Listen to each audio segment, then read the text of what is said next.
At last we find what we have been searching for 6 months along the Persian Gulf. An open market in human beings. This one takes place in the courtyard of an old fort. 3 men and 3 women are on sale, all Africans. They appear resigned to their fate.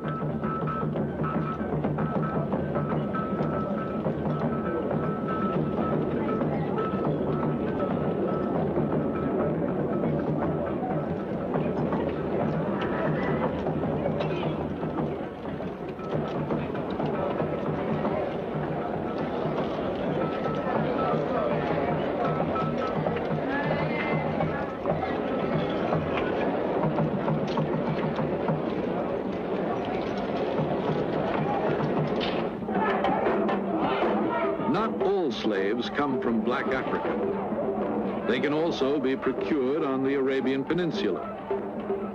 Sometimes all you have to do is organize a party, the kind the British have called slaving parties. We hear about such a party in Qatar. There's music, dancing, laughter, the kind of entertainment that doesn't take place every day in the desert.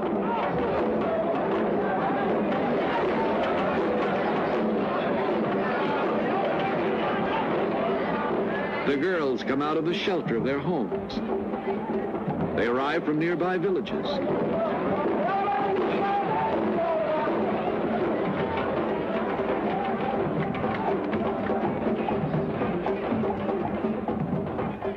The canny organizers of the party have accomplished their purpose.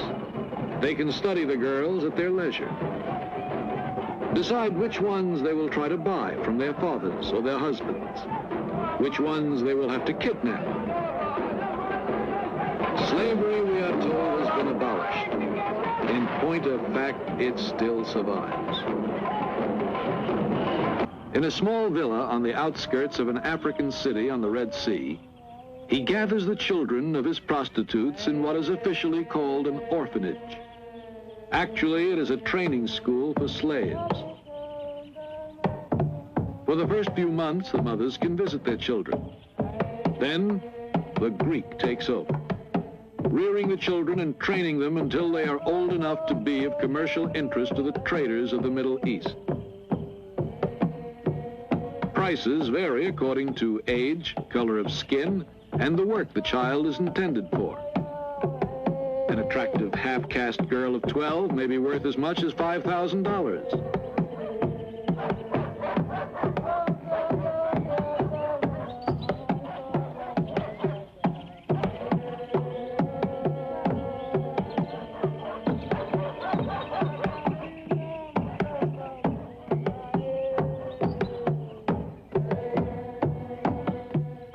We have been told that a mysterious but important personage is due to visit the Greek today.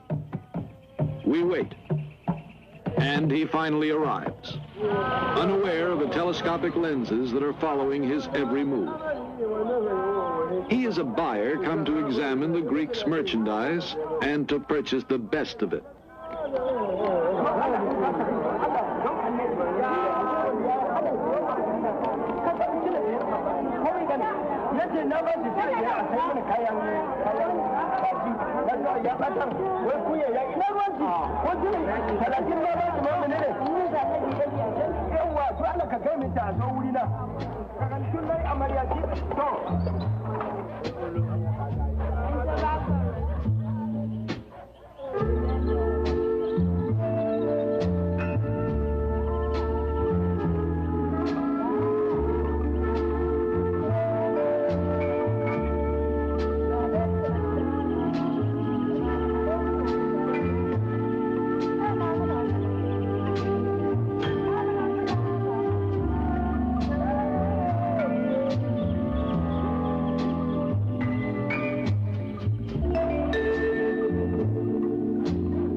eventually land either in a harem or in a brothel.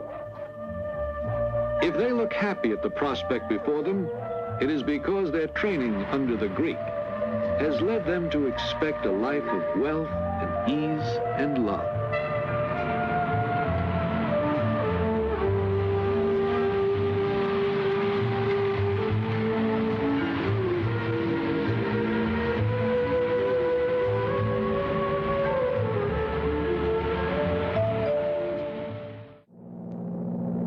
Several days later, we board a plane bound for Jeddah, a landing point for travelers to Mecca. We ask an officer on the plane the same question we had asked the captain of the ship. He simply hands us the passenger list. 20 persons on the flight are traveling together. Men, women, and children. 12 have round-trip tickets, and the other 8 one-way tickets. These 8 are in effect living traveler's checks that will be cashed in to pay the expenses of the return for the rest of the party. They are women, servants, and children whom the 4 Arabs will sell as slaves. Their destiny as human traveler's checks has been decided years ago, and now they are carrying out that destiny.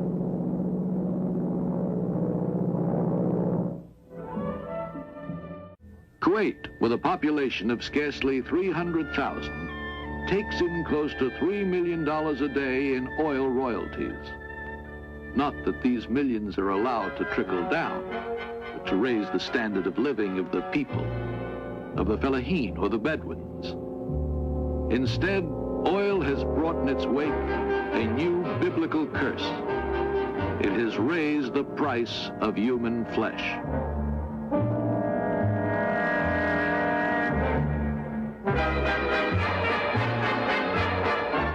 Storage tanks and pipelines add a new and modern decorative touch to the vast emptiness of the desert.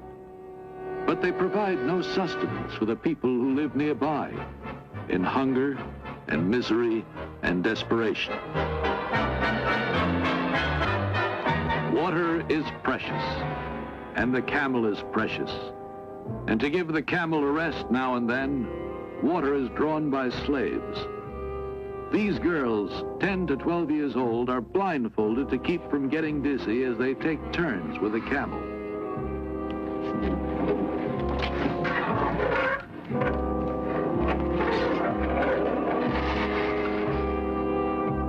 The most modern equipment available is used to extract oil from thousands of feet below the surface of the earth. But water must be drawn by the effort of human slaves. For luckier children, there are model schools inside the palaces. The pupils pray before lessons begin. We are permitted to film the pupils as they come out of the royal school. More than 100, we are told, are children of the sovereign himself.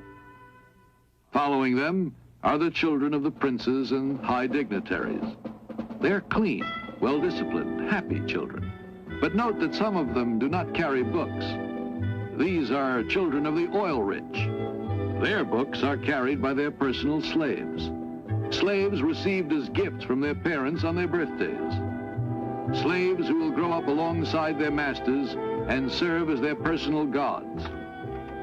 Most of these are children of palace slaves, and according to the law, they too are slaves.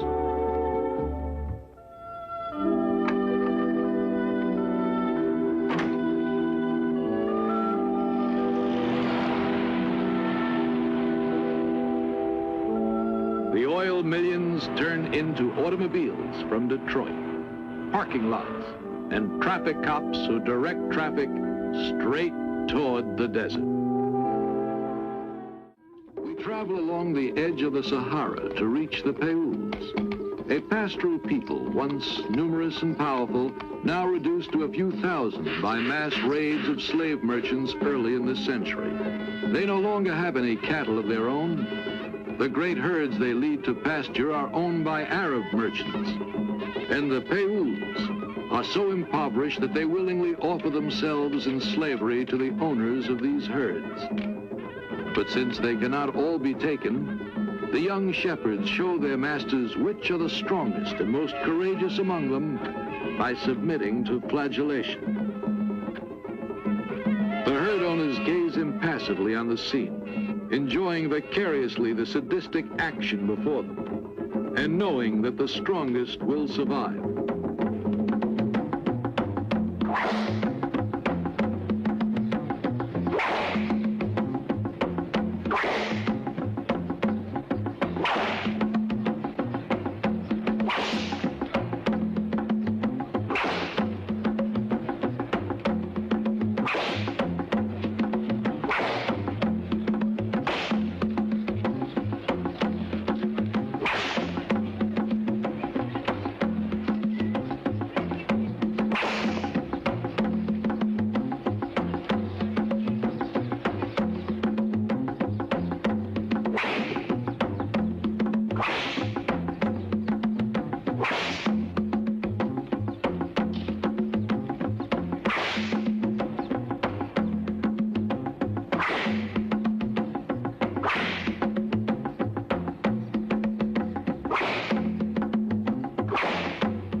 And the survivors smile and smile and pretend to ignore the pain.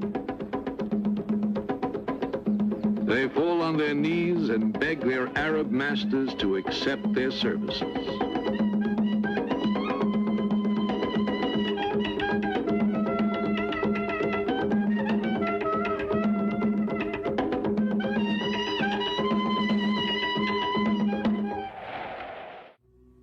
West to east, across the heart of Africa to Arabia. This is the great highway of slavery. Across these desert trails, we took our cameras for thousands of miles in search of secret caravans. The governments of the young African republics are doing everything in their power to wipe out the slave trade. Every day, military units on camels check the border zones.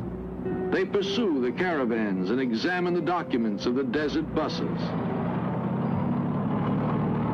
Any of these may be engaged in the slave trade. On the border of Chad and the Sudan lies Fada, the base from which the camel patrols set out. Helicopters keep watch along the border. And we have been permitted to accompany the police on one such inspection. Yesterday, pilots spotted several caravans heading toward the wells of Kairouan, the only wells within a radius of 200 miles. All caravans leaving Chad to enter the Sudan must stop there to take on water after checking in at Fada. One caravan that suspiciously avoided Fada has moved into the throat of Kairouan, a bottleneck deep in the mountains of Enedi. Water surging from the springs here cannot evaporate because the high mountain walls keep out the sun's rays.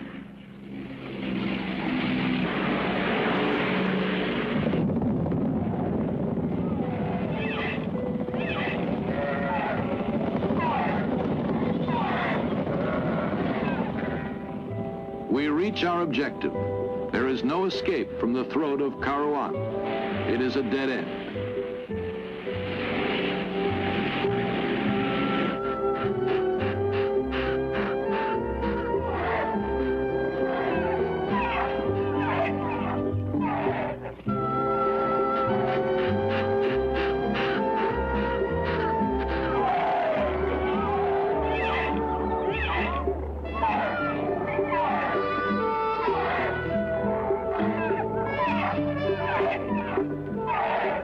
At first, this caravan looks like any other moving from place to place.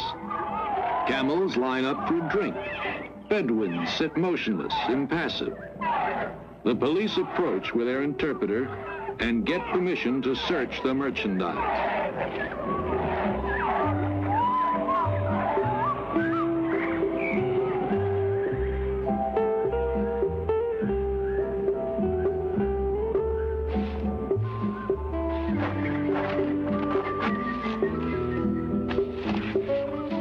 The interpreter notices an odd-shaped bundle with a canvas cover.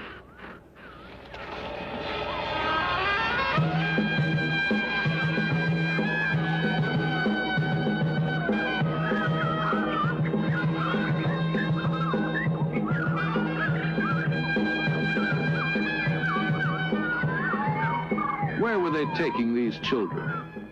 What market were they headed for? The slave dealers won't talk. The children don't know.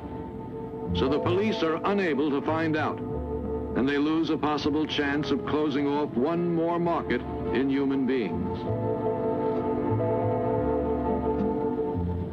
A government official gives us an interview on the subject of slavery.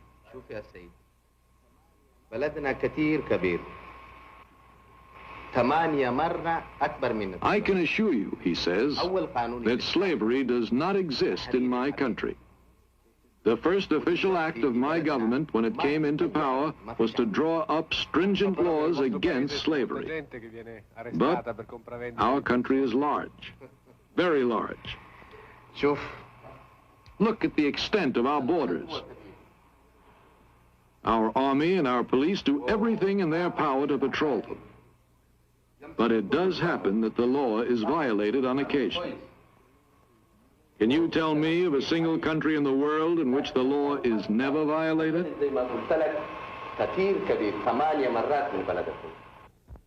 But here the law may be violated too often.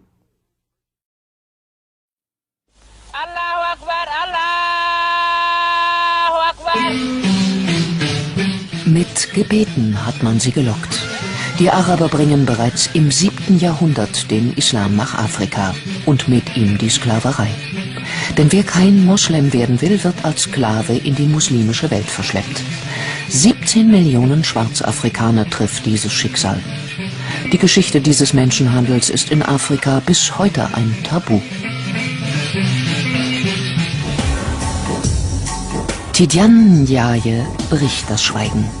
Der senegalesische Anthropologe fordert, die Sklaverei der Moslems endlich aufzuarbeiten. In seinem Buch »Der verschleierte Völkermord« beschreibt Ndiaye dieses wenig erforschte Kapitel der Geschichte. Der muslimische Sklavenhandel war der längste in der Geschichte der Menschheit.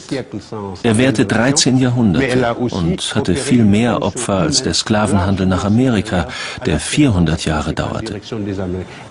Und das Traurigste daran ist, dass die meisten der Verschleppten unglücklicherweise keine Kinder bekommen konnten, weil sie kastriert wurden.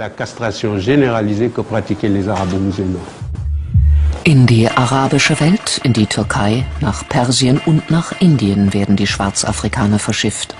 Oder sie werden durch die Sahara nach Nordafrika getrieben. Viele sterben schon bei den Überfällen auf die Dörfer, viele an den Strapazen des Transports. Wer auf den Sklavenmärkten ankommt, wird kastriert. Laut Ndiaye überlebt nur einer von 5 diese gefährliche Operation.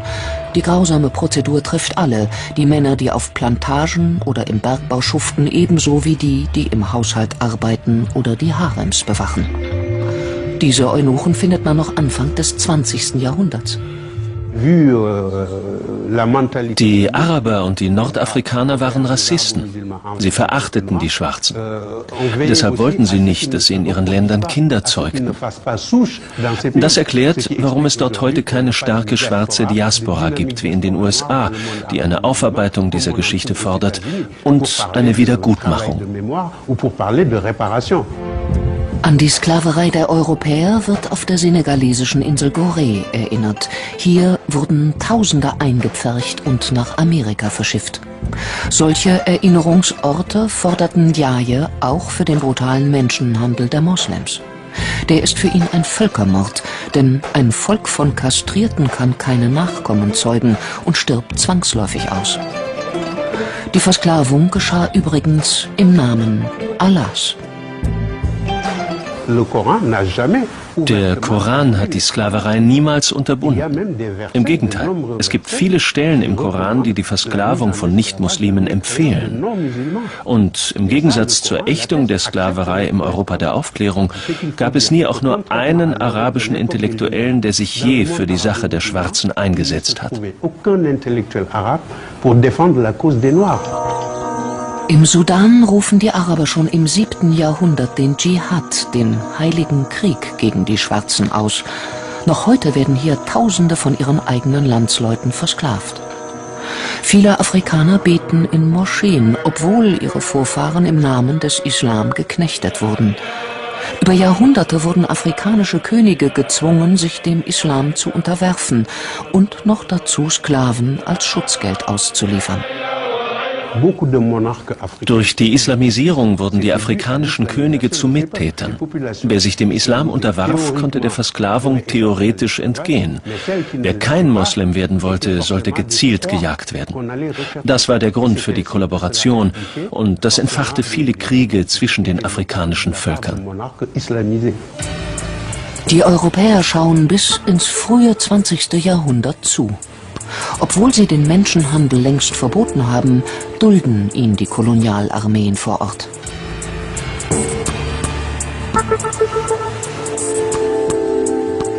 Ein Zentrum des schmutzigen Geschäfts ist die ostafrikanische Insel Sansibar. Hier landen die Menschen nach dem Verbot der Sklaverei in unterirdischen Verliesen. Den berüchtigten Tipu-Tip macht der Menschenhandel zum zweitreichsten Mann Sansibars. Noch nach 1920 schuften Sklaven auf den Plantagen der Insel. 13 Jahrhunderte Sklaverei aufarbeiten, dafür gibt es offenbar weder in Afrika noch in der islamischen Welt Bereitschaft. Es gibt eine Solidarität zwischen den Afrikanern und den Arabern wegen der gemeinsamen Religion, dem Islam. Man zieht es vor, über diese schmerzhafte Geschichte nicht zu sprechen. Man richtet die Aufmerksamkeit lieber auf die Schuldigen, die alle schon kennen, die Europäer und die Amerikaner. Tidiane Ndiaye will das nicht hinnehmen. Weder als Intellektueller noch als Enkel eines senegalesischen Königs. Und auch nicht als Moslem. Christian boys kidnapped from the villages are confined to an Islamic school where they are made to study the Arabic language and memorize the entire Quran. Rising for prayers before dawn and studying until the late hours of the night, they are indoctrinated into the strict teachings of the Islamic faith. Those who refuse to cooperate are beaten and chained until they improve their studies. They must give up playing. Playing is harmful. It doesn't allow them time to study. Anyone who misbehaves, he's whipped so that he doesn't play anymore. When his colleagues see him being whipped, he will stop playing and become afraid. The Quran is difficult. If they do not work hard, they will not be able to memorize it all. A lot of the footage that we have received from these nations, some in Sudan, show young boys being beaten, show them chained, walking down these dusty paths around the school compound with chains. In one school, they have to write on a small board that they carry with them the Quranic verses and then wash this board and drink the water. And their teachers tell them that drinking this water causes them or helps them to memorize this faster. Young girls have also been kidnapped and sold as concubines or given over to the sexual pleasures of the Islamic soldiers. Girls as young as 9 have been repeatedly violated. Tens of thousands of children have disappeared, hidden away by radical Muslims seeking to create a new generation void of any Christian faith. Christian men who refuse to submit to the Islamic movement have been imprisoned, beaten, and oftentimes mutilated. Others have been hung, nailed to trees, or drowned in the River Nile.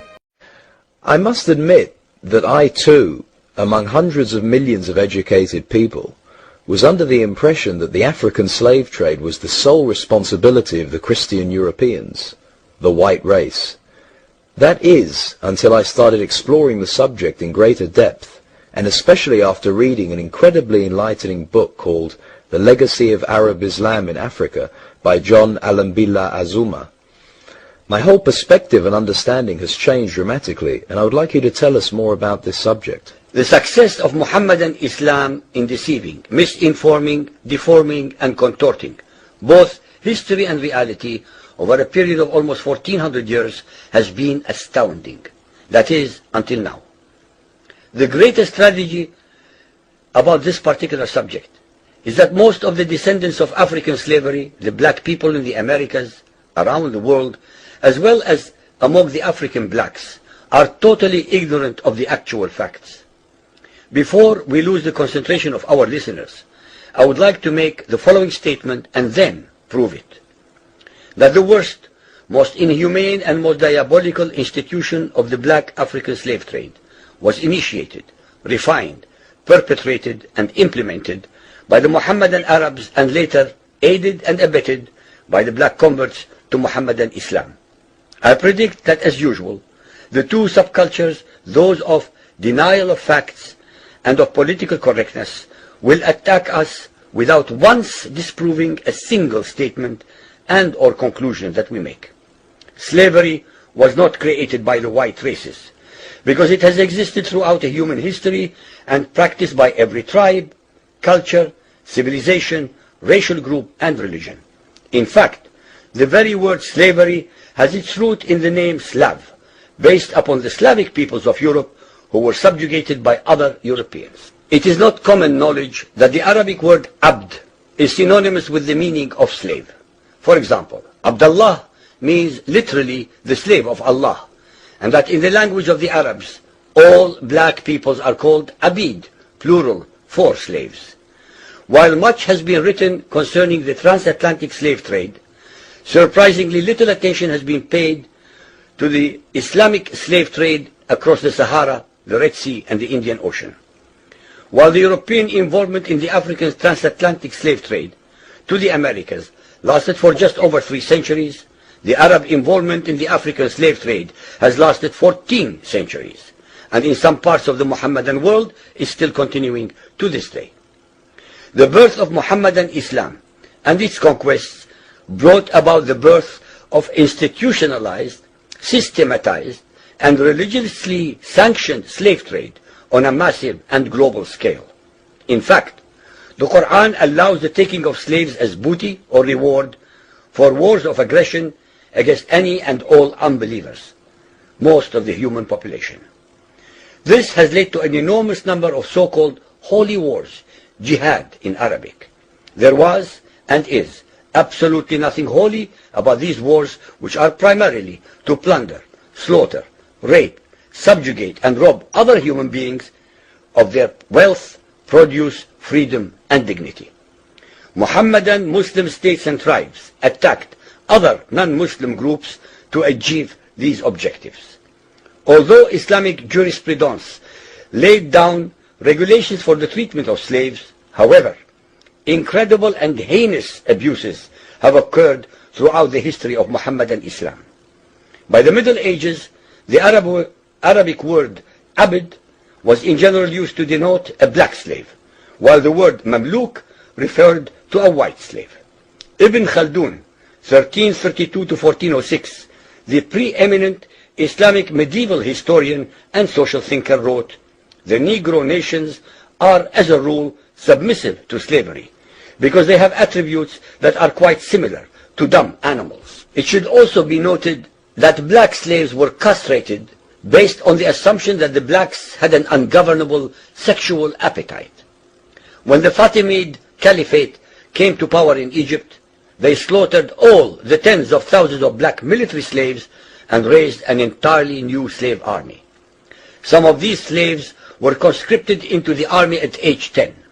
From Persia to Egypt to Morocco, slave armies from 30,000 to up to 250,000 became commonplace. The Islamic slave trade took place across the Sahara Desert, from the coast of the Red Sea, and from East Africa across the Indian Ocean. The Trans-Sahara trade was conducted along 6 major slave routes. just in the 19th century, for which we have more accurate records. 1.2 million slaves were brought across the Sahara into the Middle East, as well as a further 450,000 down the Red Sea and 442,000 from the East African coastal ports. That is a total of 2 million black slaves just in the 1800s. At least 8 million more were calculated to have died before reaching the Muslim slave markets.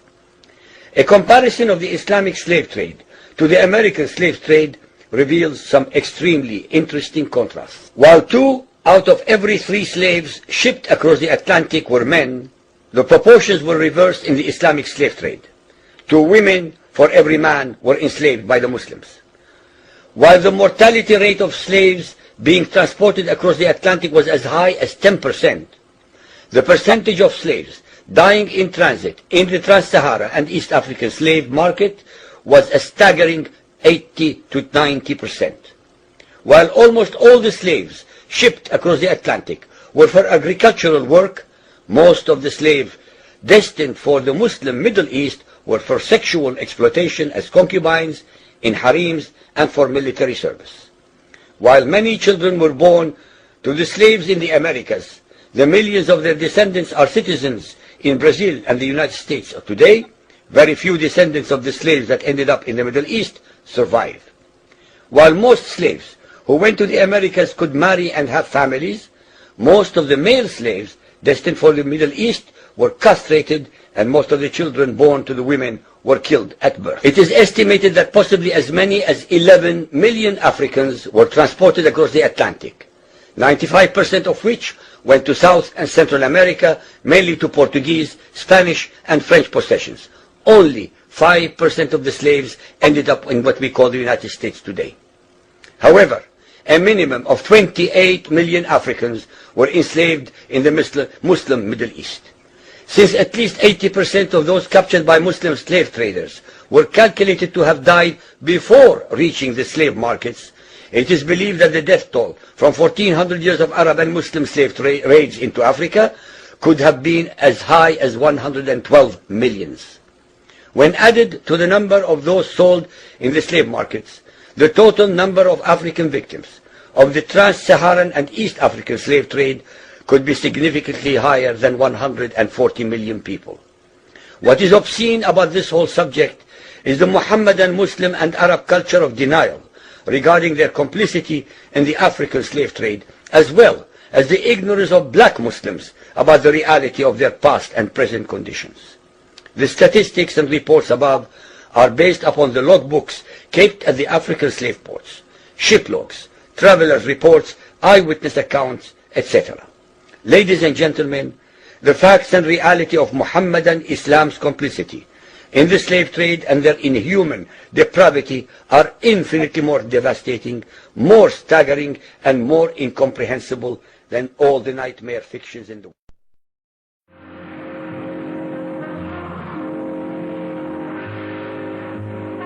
In Chad, a young woman is sold into marriage by her father for 100 salted loaves. The United Nations Convention on Slavery lists such a sale without the woman's consent as an act of slavery.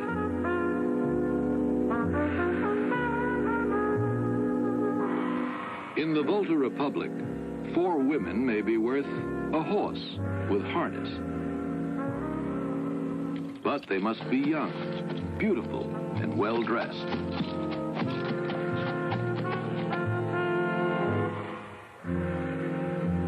This little girl is worth exactly 70 empty bottles.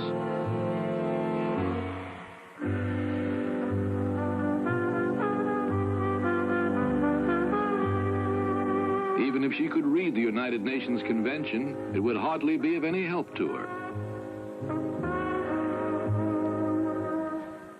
Nor would its provisions against mutilating, branding, or otherwise marking a slave help this woman, dressed in rags, who totters along with her ankles in chains among the crowds in a large city. This is Porto Novo, capital of Dahomey. We are going to a fishing village on the lagoon of Cotonou in Dahomey. This lagoon has a lovely fairy tale look, and its inhabitants contribute to the fairy tale quality as they gracefully toss their fishing nets onto the waters. But there is nothing of the fairy tale about the harsh struggle for existence of the people of this village, who live exclusively on the fish they are able to catch in the waters that surround their stilt-propped homes.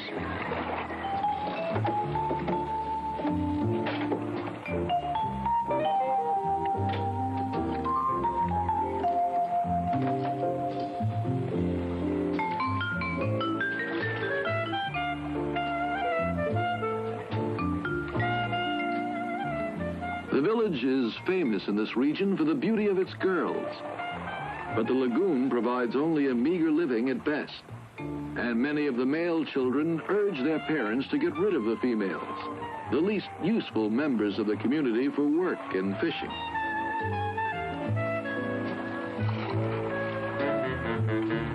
Whenever one of the girls disappears, they say that the crocodiles have kidnapped her. The fishermen believe that these crocodiles are the incarnation of their ancestors, and they are therefore held to be sacred. The children look upon them as close relatives.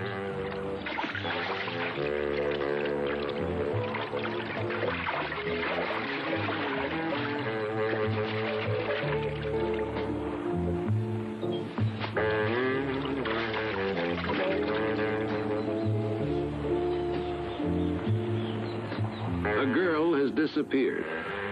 Her father makes a fine show of lamenting and weeping. But if ever the expression has had a true meaning, these are crocodile tears. Actually, the girl has not been a victim of the crocodiles. Her father has simply sold her to a slave dealer. Where do these girls end up? Sometimes they are bought by men from nearby villages and become part of the material wealth of the new tribes. But more often, they are spirited away to the Arabian Peninsula to become concubines in the harems of the desert princes. 2 cameras are hidden at a safe distance. A microphone is buried out of sight. Above all, we bring money.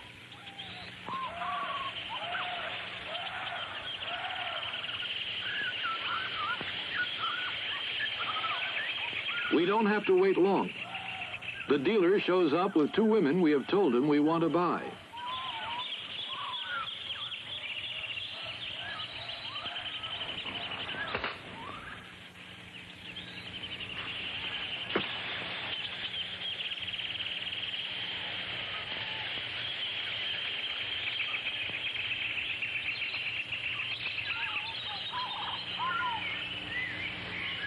How do you do?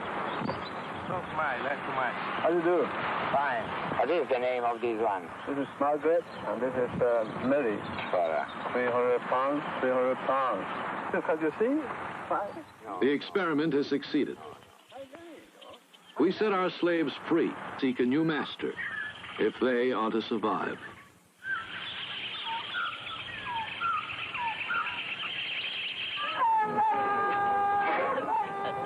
You don't have to hide yourself in a forest to buy a slave. You can buy one on the outskirts of a large city as well. This is an African city at night. One gigantic flophouse. A huge bed of misery and desperation.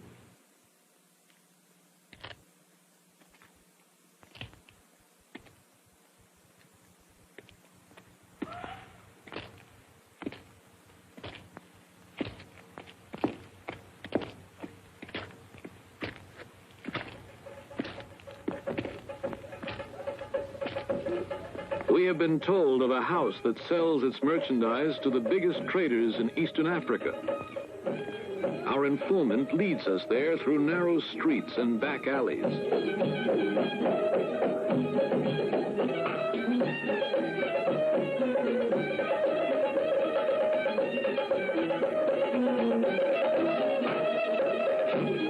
Then we watch a girl being bargained for by a rich merchant passing through town.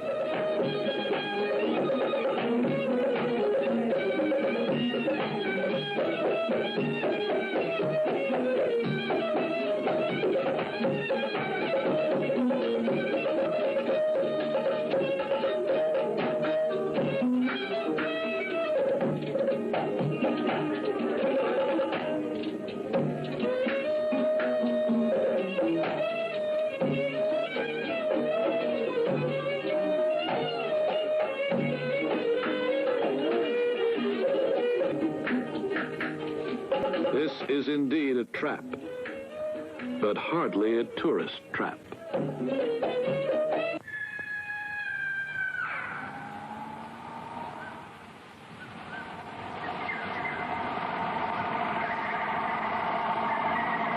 We are in the neighborhood of the oasis of Ahila, on the edge of an airfield abandoned after the war. An old plane lands, and simultaneously a truck emerges from the darkness.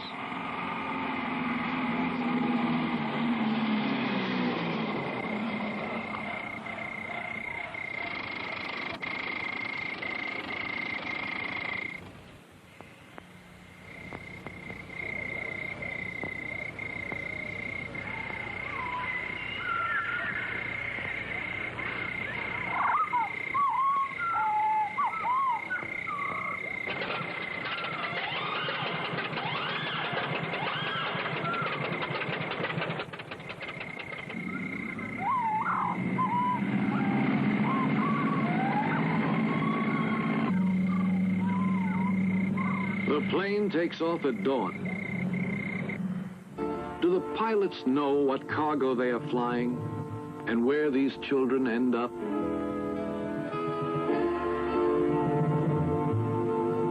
We find our answer. Great opportunity for the slave traders lies in the pilgrimage to Mecca. Mecca is the heart of Islam, and Islam is the third religion in the world.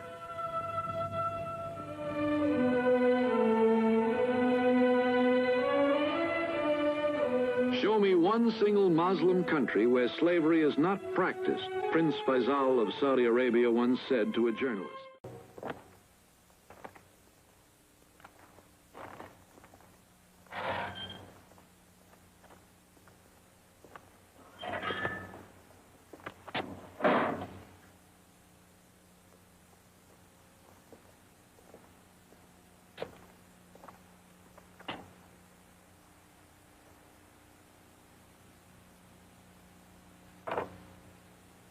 We are sorry to have to drag the United Nations into it again, but there is something we must add. We have the evidence of this British officer, Lieutenant Marlon Steele of the 37th Military Police District of Maridi. On the morning of May the 6th, 1963, 5 Kivu slave traders were arrested. They are guilty of having used these instruments of torture on 15 Bakudo children so as to reduce them to such a pitiful physical condition as to arouse the generosity of the passers-by.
We are sorry and ashamed to have to insist on showing this terrible document. This young British officer who is collecting evidence is sorry and ashamed too, but it is his duty. Just as it is our duty and that of the whole civilized world, or the world that calls itself civilized and feels smugly at peace with its conscience and with God, to consider this an accusation, to stop this cruelty.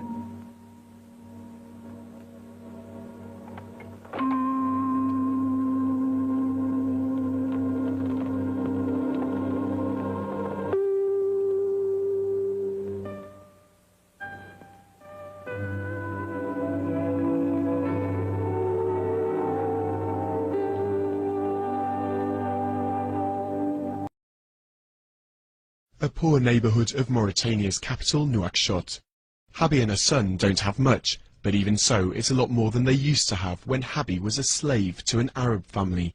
2 years ago, an organisation campaigning against slavery rescued her from her former masters. In the beginning it was very difficult for me. It was very difficult to leave my masters because I thought there weren't any other options. I just couldn't imagine I'd be able to live without them. Biram Ould Abaid works for the NGO in question, SOS Slaves. He says it's freed more than 50 slaves over the past 2 years, but that there are thousands more still out there. The slaves are mainly from the ethnic community known as the Haratine, a group oppressed for 800 years in the region, so long that slaves too often simply accept their fate as an inferior caste.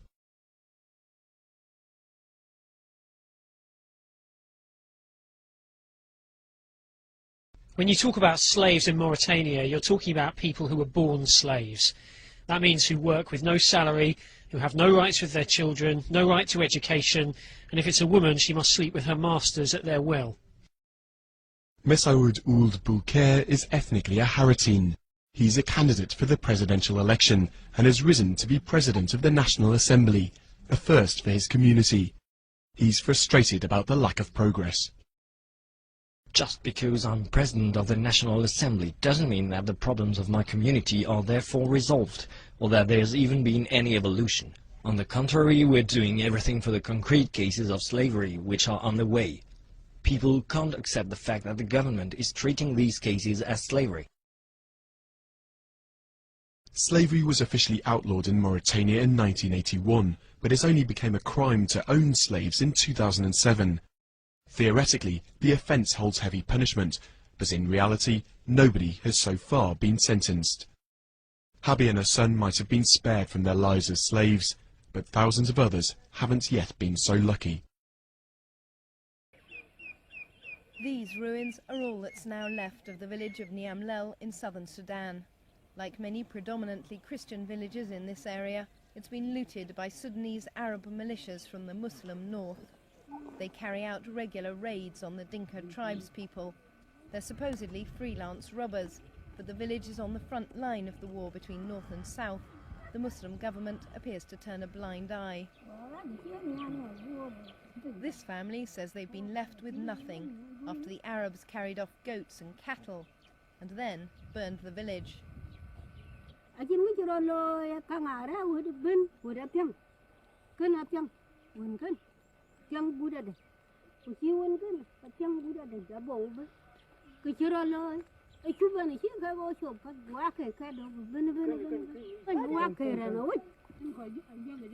Up to 300 villagers were killed, mostly men. Then the women and children were rounded up. The Arabs captured Abuk Maru, along with dozens of others. She believes they intended to sell her in the north as a slave, but let her go when they discovered she was blind. They still have her 2 children.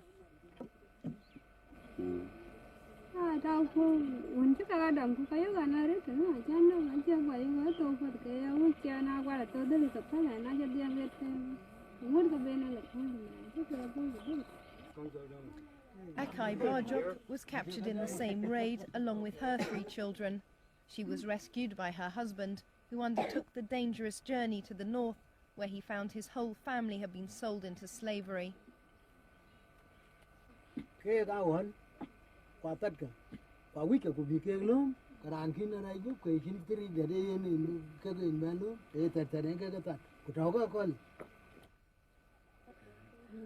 Apin Akot paid around £100 a head for his family's freedom.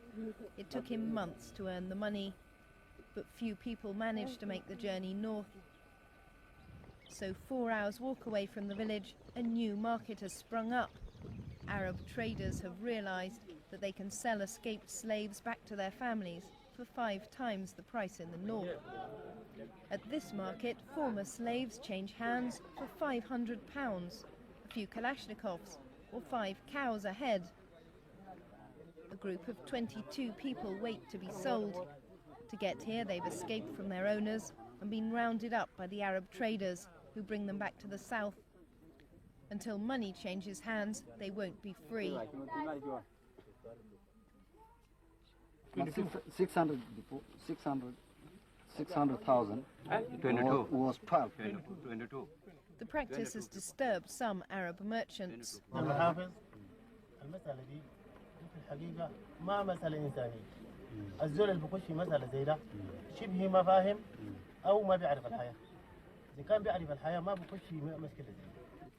But controversially, a Western aid agency has got involved. Freedom, sweet. It is literally freedom for 20 people. These children are being brought back with money supplied by Christian Solidarity International.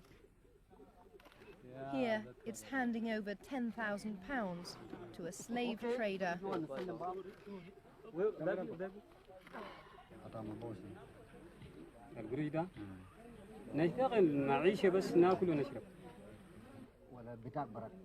ده ما التعليم اللي لسه ما جاي. أنا بقول القروش ده ملي أنا براي. The charity made a clandestine visit to the area, which is closed to aid workers. Baroness Cox, the British Conservative peer, defended the programme. You came here and you saw families whose children were enslaved, families who've lost everything, they've lost their livestock, they've lost their means of living, and they have to raise the equivalent of 5 cows to buy their child back. Would you leave those children in slavery if you could actually enable the local people to redeem their own children's freedom? The practice of taking slaves has flourished during Sudan's civil war. Niamlel village is close to the Sudan People's Liberation Army, fighting government forces in the north. It's alleged that the government is training and even arming the Arab looters to further its military goals. They are practicing the slavery and they are killing people, innocent people, without any reason. If they want to crush us, they should fight us alone without killing and abducting people and practicing slavery. In a situation of war, it is likely some mistake may take place, but I can assure you it is not a policy, and we challenge those evidences which they have support to bring it to us, to take them to our appropriate authorities, and we can assure you we can respond to them. People like Alouat Majok may provide that evidence. She became a slave as a child. Her baby is the result of a rape by her Arab master and bears his name.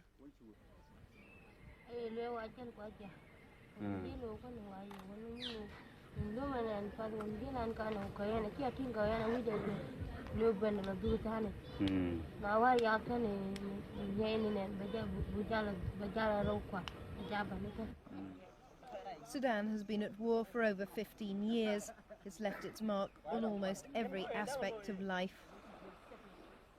International slavery was abolished 100 years ago, but in Sudan no one seems to have noticed its passing.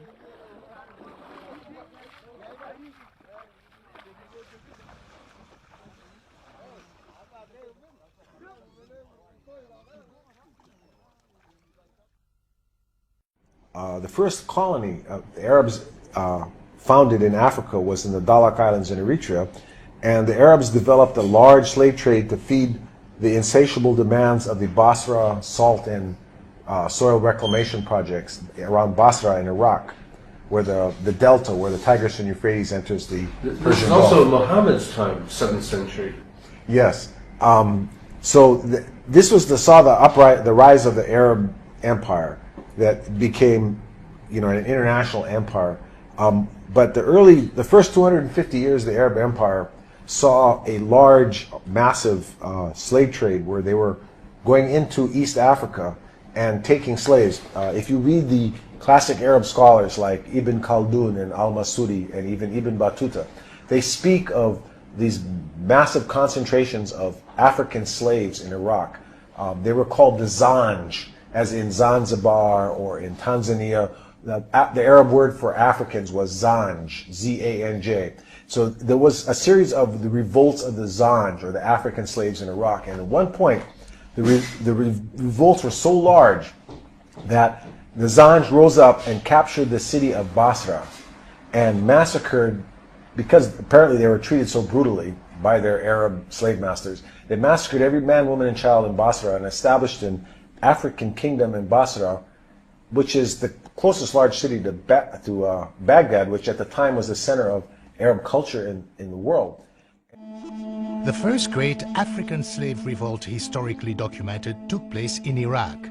Known as the Zanj Revolt, it lasted from 869 to 883. Thousands of African slaves from East Africa working in the salt marshes in southern Iraq joined forces with other groups to revolt against slavery and for social changes.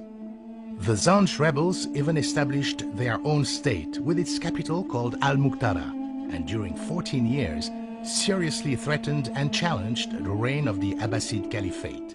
They spoke of, al-Masudi in particular spoke of one plantation in the salt fields of Basra that had 50,000 African slaves there.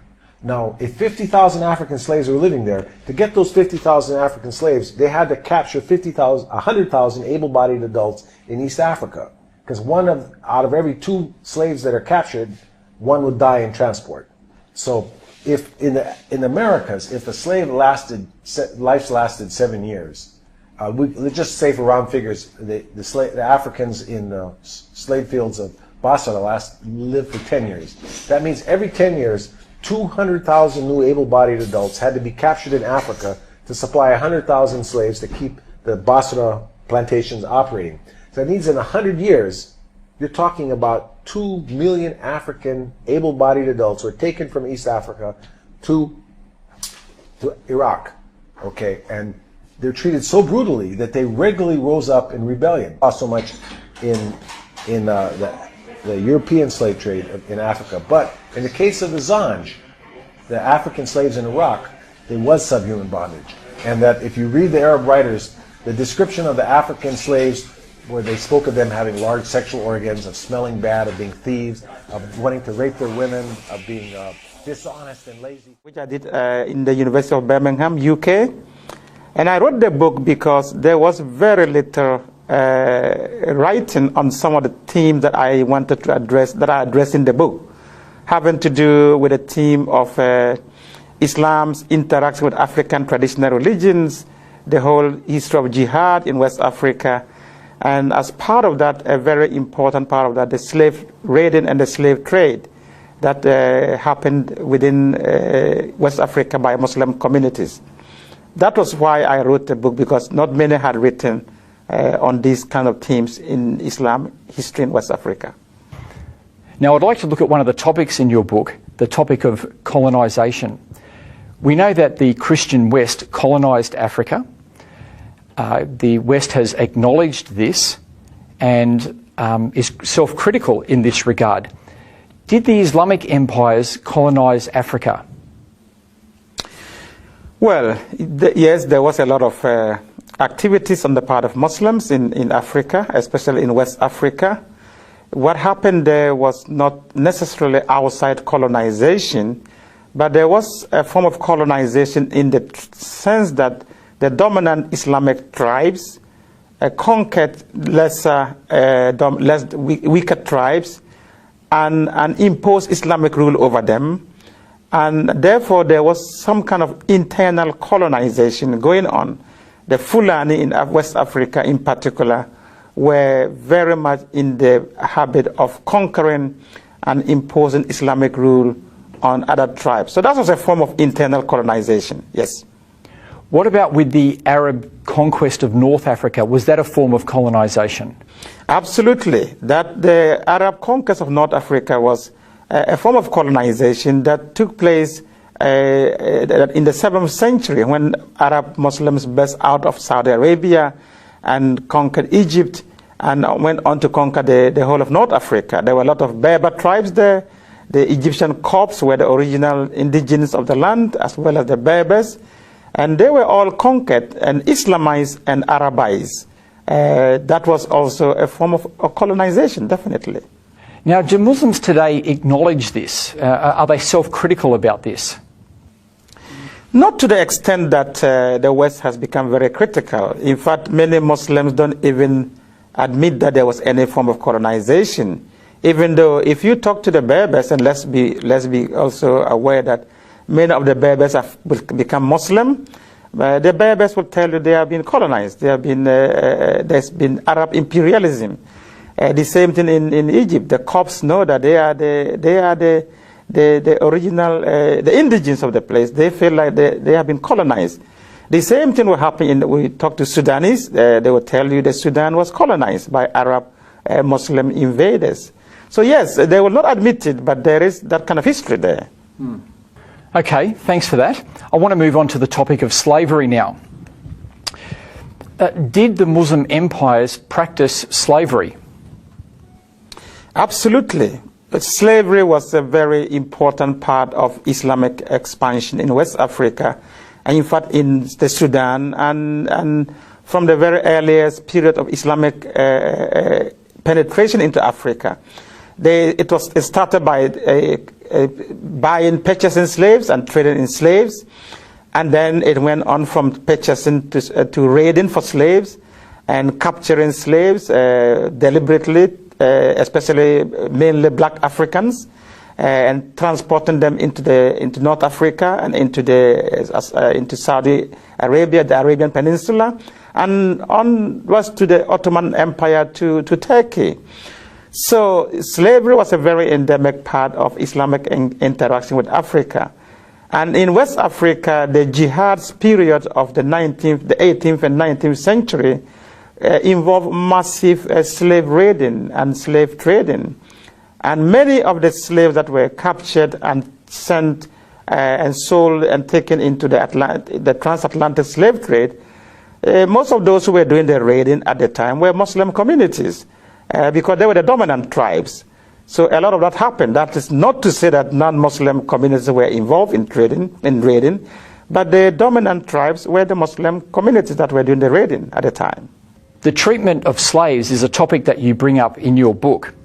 Can you talk about some of the differences in the way that slaves were treated in the Western world compared to in the Islamic world? Yeah, one of the themes I explored in my book is this perception that Muslims treated their slaves much more humanely than the Western slave trade.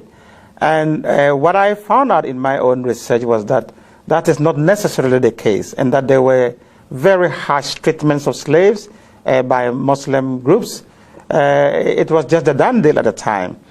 And one of the key differences I looked at in my book whereas slaves taken to the West were able to marry and reproduce and have their families, and you can still find large populations of African Americans today in North America and in the Caribbean, you go to the Islamic world and you find very few black remnants of the slave trade, which was very massive. And one of the reasons is that many of the male black slaves taken into the Islamic world were castrated as eunuchs, which meant that they could not, of course, reproduce.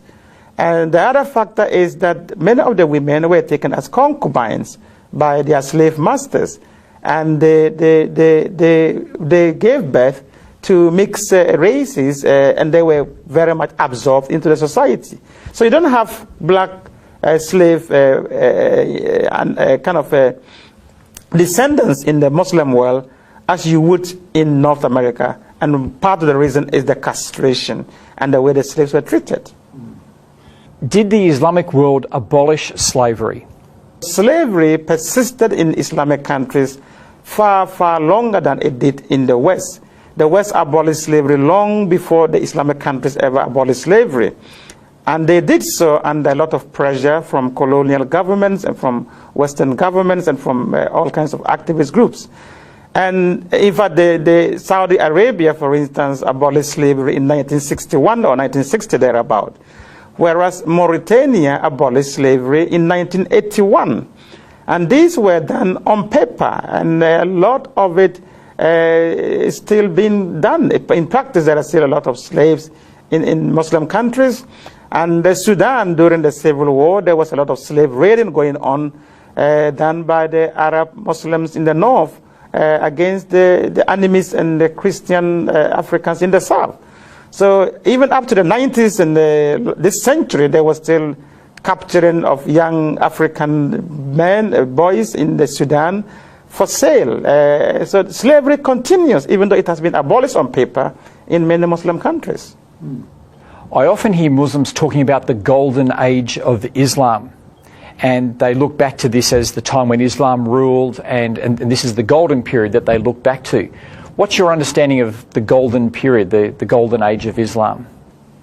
Yeah, it depends on which Muslims group we are talking about, but the golden age of Islam, many Muslims look back to the period between the 7th and the 9th century, when during the Abbasid Caliphate, or rather from the 9th century to around the 13th century, during the Abbasid Caliphate. They talk about it as the golden period of Islam. But if you look at that history, it is fraught with difficulties, with a lot of problems. Yes, a lot of progress was made under that period. There were times of very stable rulership. There were times of progress in terms of learning and science and exploration. There was a lot of that going on, but that does not necessarily, and that was the time that Islamic orthodoxy was formalized. So there were a lot of milestones within that period. But in terms of golden period, I think it's very tricky to begin to talk about golden periods. If we look back and look at how messy the whole situation was at that period and many other periods in Islamic history, just like many of the other empires. Yeah, because from what you were saying, it was a time of conquests, colonization and slavery as well. Absolutely. With everything else. Absolutely. So there may have been those great moments, but there's still conquest, colonization and slavery as part of it. Absolutely. And during that time, it has to be said, Muslims were not the only ones who were conquering, other people were conquering also. And slavery, yes, during the 9th up to the 13th century, slavery was still very much an Islamic phenomenon as compared to the West. Of course, there was ancient slavery in many other societies, but in terms of chattel slavery, in terms of slavery as an institution, that was profitable. That was very much still an Arab Islamic preserve until the West came in sometime from the 15th, 16th century onwards. So yes, there was a lot of that as part of that so-called golden period of Islam. Now, discussing these ideas in our universities is not always an easy thing to do.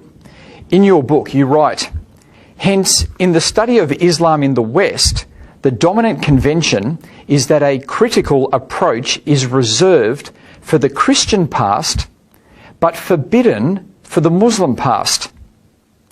The net result is a romantic picture of the history of Islam, avoiding and sometimes denying such issues as the jihadist slaughter and mass enslavement of traditional African believers. Can you just talk to us a bit about your experience as an African in the Western universities talking about these issues? Yeah, that is actually a very important question. I, as an African who embarked on the study of Islam in Africa, was very frustrated that, especially back in the 90s when I was doing my studies, that Western academics were shying away, almost self-censoring on these difficult themes of jihad, of the violence associated with jihad, and the slave raiding and slave trade that was very massively undertaken by Muslim societies in Africa. And some only noted in a footnote, and we don't want to discuss it. And that was very frustrating. Meanwhile, they will go at length and talk freely and openly about the Western transatlantic dimension of slave trade. And so for me, this painting of a very romantic picture of the Islamic past in Africa was hindering interfaith dialogue and dialogue between Muslims and Christians in particular. And especially in a situation where the radical Muslim groups were laying claim to these histories, these romanticized histories that was written mainly by Western scholars, that they had a golden age of Islam in Africa that they want to return to. Unfortunately, many of the groups that we have today that are ideological Muslim radical groups, and even Boko Haram in Nigeria, are laying claim to some of these romanticized histories that has been contributed to by Western scholarship and academia on the West of Islam in Africa. And this is what I was trying to challenge and to raise questions about, that we have to paint a more realistic history of the past. Africans have to get a more holistic history of their past if we have to live together, have meaningful dialogue between ourselves as Muslims and Christians. So what do you think is the way forward? Yeah, I explored in my book, the reason why I wrote this book was not to be polemical against Islam or anything of that sort. It was simply to say to African Muslims, my co-Africans, fellow Africans, that look, both on the Islamic and Christian fronts and on the past, we have difficult histories with the way these traditions interact with Africa. So we need to take both histories critically. We need to study the histories critically, instead of denying and romanticizing one history. Because when we do that, we are not going to, unless we understand our past very clearly and honestly, we cannot move forward with any sense of integrity and mutual respect. So the whole idea is, how do we move forward? Let's have a much more critical discourse of our past, and then we can move forward with meaningful futures together. That's the only way to move forward in this. Thank you very much for talking with us today. Thank you.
Akai tinga mai ke ga ja pingi te len tembe wong pin ka jal kai karu ke monjeng ke ga ja yo ko cheno ku mai ja pingi ku ma ja chin ben wer ni ya miskin fa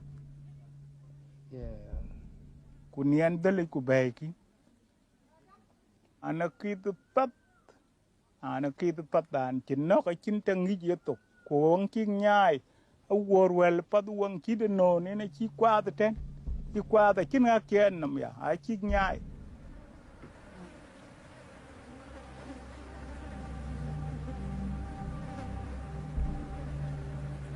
Sudan. Since 1952, this enormous African country has been struck by a civil war between the north and the south. One of the horrible consequences of this war is the revival of slavery. Mình kaka chỉ là biểu á, cả là yêu gì, cái cả đọc á, cái này lúc yêu bài của giờ là như thế thì cả rồi chỉ là uy, phải chỉ tiền uy, cái cả các bên này yêu quyết tục rồi nè, chỉ giờ lôi cả khâu phát cái quên giờ lên như tiền cái là khâu, cái quên cái chỉ tiếng Quran, giờ lo cái là đất pin, cái chính ta bên yêu, gối đầm đâm cái đó, đầm co, cái đầm sao tiền co. Cái bàn tay do cái nóc giờ là cái lỗ vượt le wengo wale wengali kule le ngulo dongi ba wale na ndala da le kala na liwe ni mai yu nya papa le vive buda tapi buda je ka gwa kala bo te kulang na chin de nya an jala bala po pe ben a po kai le tingri du ba bo tu le yin cái là cái mu ju coi có gà le mu je coi cái tu mu re ne la ko gwa to de.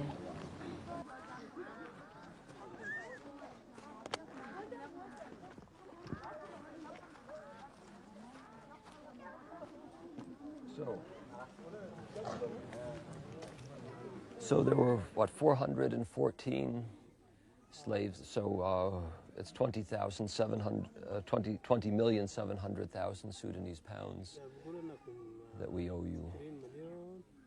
Or put it in his, okay, that's 5 million, that's 5.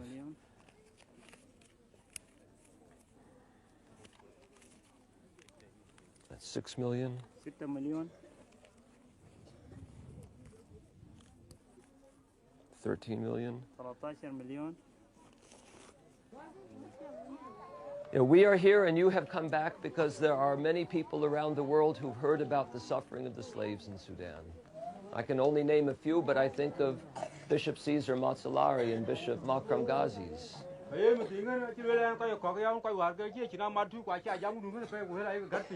And so many people have not only felt bad in their hearts about the suffering, but they have felt that they must do something, and they've prayed every day, and they have given money.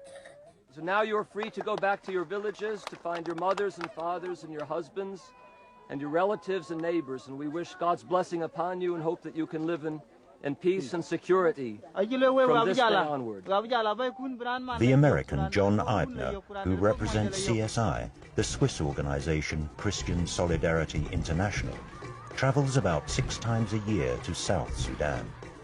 During his visits, he buys back the freedom of women and children that have been enslaved. This is the wife of his brother, and this is his daughter. Ah, his daughter. And were they taken at the same time? The same day they were taken. The same day. When were they taken? And then, last year. And Warawa? No, last year. It's not Wato. And Wato. And so, have you seen them since they have been back, or is right now the first time you've seen them? That was the first time. Very good. Well, we're very happy. No one knows exactly how many slaves there are in Sudan, but we have reasonably good estimates of the numbers, and we reckon that there are over 100,000 chattel slaves in Sudan. That is, slaves that are the private properties of private masters. And there are many more people who are subjected to slave-like conditions who have not been kept by private masters but end up in government-run concentration camps, which the government calls peace camps. Okay, Noor? Okay, shukran. Slave trading is a thriving business. Northern militias are raiding villages in the south for slaves, which they then take back to the north. They keep them in their households or sell them to other masters. A few Arabs in the north, so-called retrievers, are tracing the slaves and buying them. They then bring them back to the south, where these retrievers present the slaves to John Eibner, who is buying their freedom.